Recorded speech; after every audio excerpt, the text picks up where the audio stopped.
Hello, good morning students. How are you? Fine ना? Okay, last lecture में हमने Kashmira part के बारे में जानकारी ली थी. अभी हमारा सिलेबस ऑलमोस्ट कंप्लीट हो गया है, बराबर है. अभी हमारी नेक्स्ट वीक में क्या है, हिंदी की फर्स्ट यूनिट टेस्ट की एग्ज़ाम है. तो अभी हम अपने हिंदी सब्जेक्ट के बारे में रिवीजन देखते हैं. आओ देखते हैं रिवीजन में क्या क्या क्वेश्चन आए हुए हैं. अभी देखो, पहला प्रश्न है, हाथी कैसे चल रहा है. दो ऑप्शन दिए हमें, कतार में या दौड़कर. तो हाथी कैसे चल रहा है, कतार में, इसलिए हमने कतार में ऑप्शन को टिक किया है. दूसरा प्रश्न देखो, मछली क्या कह रही है. नमस्ते और जल ही जीवन है, यह दो ऑप्शन दिए हैं. तो मछली क्या कह रही है, मछली जल ही जीवन है यह कह रही है, इसलिए हमने जल ही जीवन को टिक किया है. प्रश्न क्रमांक 3 देखो, बूंदे कहाँ मिल जाती है, सागर में और बादल में.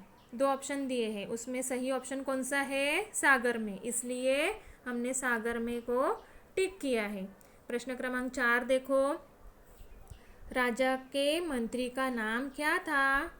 तो उसका ऑप्शन हमें दिया है जगत राम, दूसरा दिया है मगनलाल. राजा के मंत्री का नाम क्या था, जगत राम था ना, इसलिए हमने जगत राम को क्या किया है, टिक किया है. प्रश्न क्रमांक 5 देखो, बैलगाड़ी का पहिया कहाँ फंस गया था. उसके ऑप्शन दिए हैं नदी में और कीचड़ में. तो कहाँ फंस गया था, बैलगाड़ी का पहिया कीचड़ में फंस गया था, बराबर ने, इसलिए हमने कीचड़ में उसको टिक किया है. प्रश्न क्रमांक 6 देखो, वृद्ध की सहायता किसने की. ऑप्शन दिए हैं जगत राम और दूसरा दिया है कर्मवीर. तो वृद्ध की सहायता किसने की थी, कर्मवीर ने की थी, इसलिए कर्मवीर को हमने क्या किया है, टिक किया है. प्रश्न क्रमांक 7 देखो, कश्मीरा किस में बैठी है. दो ऑप्शन दिए हैं, नाव और गाड़ी, बराबर है. तो कश्मीरा किस में बैठी है, नाव में बैठी है, इसलिए हमने नाव को टिक किया है.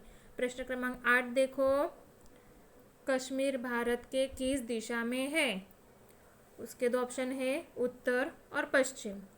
तो कश्मीर भारत के किस दिशा में है, उत्तर दिशा में है, इसलिए हमने उत्तर यह ऑप्शन को टिक किया है.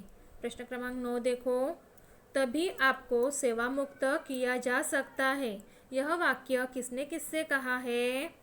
उसके दो ऑप्शन है, राजा मंगल सेन ने जगत राम से कहा, दूसरा ऑप्शन है जगत राम ने राजा मंगल सेन से कहा. क्या है उसका ऑप्शन, राजा मंगल सेन ने जगत राम से कहा था ना, सेवा मुक्त होने के लिए जब आपके जैसा ही सेवाभावी परोपकारी मिल जाएगा मंत्री, तभी मैं आपको सेवा मुक्त कर दूंगा, ऐसे कहा था ना राजा ने, इसलिए हमने वो ऑप्शन को टिक किया है. प्रश्न क्रमांक 10 देखो, वृद्ध को अंग्रेजी में क्या कहते हैं. ओल्ड मैन कहते हैं या यंग कहते हैं. तो वृद्ध को ओल्ड मैन कहते हैं ना, इसलिए हमने उसे टिक किया है. प्रश्न क्रमांक 11 देखो, जो राज्य के मंत्री के लिए आवश्यक है, यह वाक्य किसने किससे कहा है. दो ऑप्शन है उसके, राजा ने जगत राम से कहा या जगत राम ने राजा से कहा. अभी चुनाव किसका होने वाला था, मंत्री का ना, तो यह वाक्य किसने कहा है, जगत राम ने राजा से कहा है कि राज्य के मंत्री के लिए जो आवश्यक गुण है वह सारे कर्मवीर में है. यह वाक्य किसने कहा है, जगत राम ने कहा है, बराबर है ना, इसलिए हमने जगत राम ने राजा से कहा यह ऑप्शन को हमने टिक किया है. प्रश्न क्रमांक 12 देखो, धरती को अंग्रेजी में क्या कहते हैं.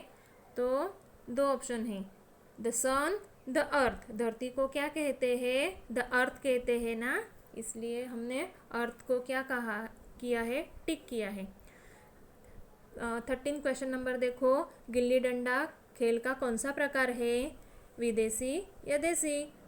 कौन सा प्रकार है, गुल्ली डंडा देसी प्रकार है, इसलिए हमने देसी को टिक किया है. प्रश्न क्रमांक 14 देखो, विदेशी खेल कौन सा है, कबड्डी या क्रिकेट.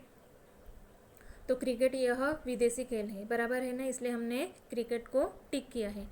प्रश्न क्रमांक 15 देखो, मेंढक कैसे आवाज करता है. ऑप्शन दो दिए हैं, गुटर गुटर या डराव डराव.